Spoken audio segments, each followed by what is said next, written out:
সেদিনকে জানো তো নিজের মতো করে একটা কাতলা মাছের কারি বানিয়েছিলাম, আর খেতে কিন্তু দারুণ হয়েছিল। তাই ভাবলাম তোমাদের সাথে রেসিপিটা শেয়ার করি, আর এটা সম্পূর্ণ আমার এক্সপেরিমেন্টাল রেসিপি।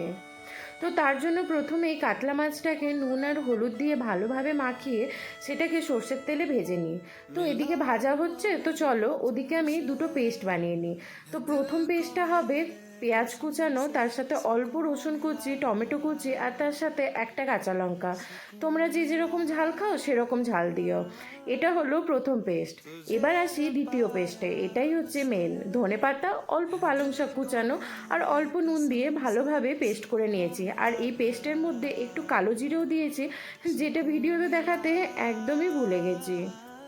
এখন এখানে মাছগুলো ভাজা হয়ে গেছে, ওই তেলের মধ্যে পেঁয়াজের পেস্টটা ভালোভাবে দিয়ে ওর মধ্যে নুন চিনি দিয়ে তেল ছাড়া পর্যন্ত ওয়েট করব। তো এখন যেহেতু তেল ছেড়ে এসেছে, তাই ধনেপাতা পালং শাকের পেস্টটা দিয়ে দিলাম। তো এরপরে আমি দুটো মশলা অ্যাড করব, কাশ্মীরি লঙ্কার গুঁড়ো আর ধনের গুঁড়ো।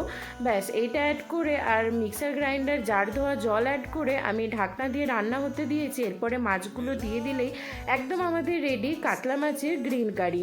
তো রেসিপিটা তোমাদের কেমন লাগলো অবশ্যই জানিও, আর আমার চ্যানেল ভালো লাগলে চ্যানেলটা অবশ্যই লাইক শেয়ার সাবস্ক্রাইব করতে ভুলো না। বাই।